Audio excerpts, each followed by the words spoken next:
Ciao ragazzi, benvenuti alla prima puntata della mia nuova rubrica, l'edicola. E vorrei aprire questa prima puntata con la nuova Alfa Romeo 8C. L'Alfa Romeo 8C sarà la nuova versione del progetto nato nel 2007 e, anziché montare il vecchio V8 4007 da 450 cavalli, si vocifera si arriverà addirittura a una potenza di circa 700 cavalli. Il motore sarà un ibrido, non sappiamo ancora se verranno utilizzate delle turbine elettriche o dei motori elettrici posti sulle ruote, ancora non si sa molto, però viene dichiarato uno 0-100 inferiore ai 3 secondi e questa mi sembra un'ottima cosa sia per l'automobilismo italiano, perché Alfa Romeo non è tra le mie preferite, però quando si parla di 8C è tutto un altro segmento, tutta un'altra cosa e sono davvero curioso di vederla. L'altra novità sempre di casa Alfa Romeo sarà la GTV. Sinceramente il vecchio modello della GTV era abbastanza insipido, non sapeva di niente, non mi è mai piaciuto e non aveva neanche potenze clamorose, poiché si partiva dal 1800 da 144 cavalli per arrivare al 3200 da 240 cavalli. Qui invece si parla di una versione della Giulia 3 porte praticamente, con valori per il modello quadrifoglio verde di 600 cavalli. Ne vediamo dei render e dei primi bozzetti.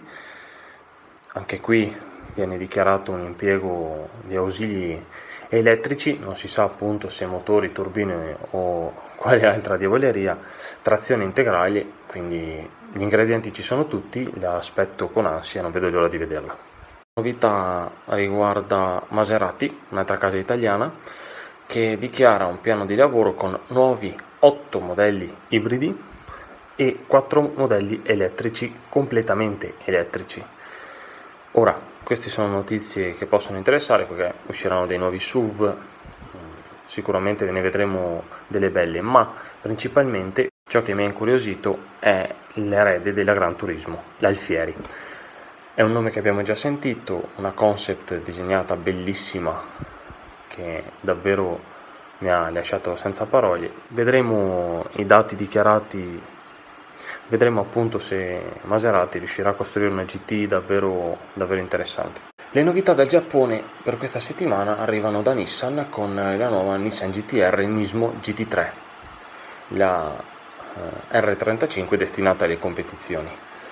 Perde la trazione integrale, si ferma l'asticella del peso a 1285 kg, il V6 3008 biturbo arriva a sprigionare 550 cavalli per 650 Nm di coppia.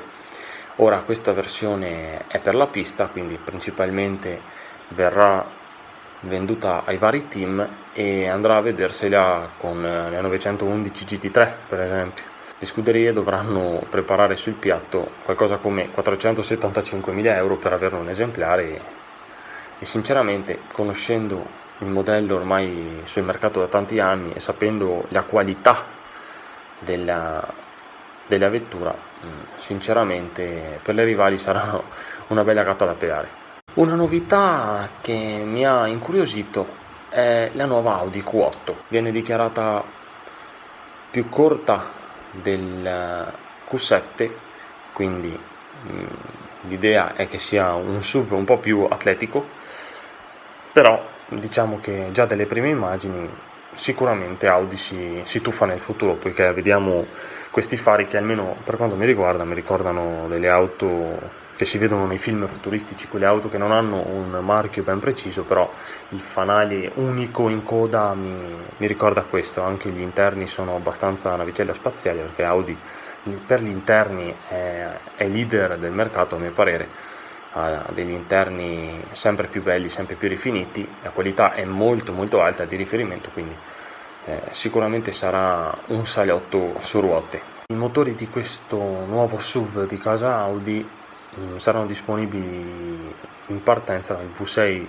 3000 turbo diesel, sarà il Q8 50 TDI da 286 cavalli per 600 Nm di coppia, quindi non proprio poco. Ci saranno altri motori del prossimo anno, un 3 litri sempre turbo diesel da 231 cavalli, mentre un benzina V6 3000 TFSI da 340 cavalli.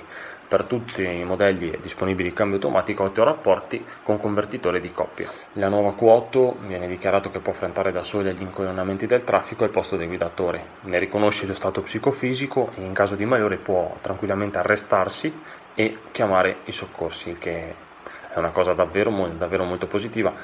Già BMW qualche anno fa aveva sviluppato qualcosa di simile, qui lo troviamo applicato su un'auto che andrà in produzione, è una cosa molto buona.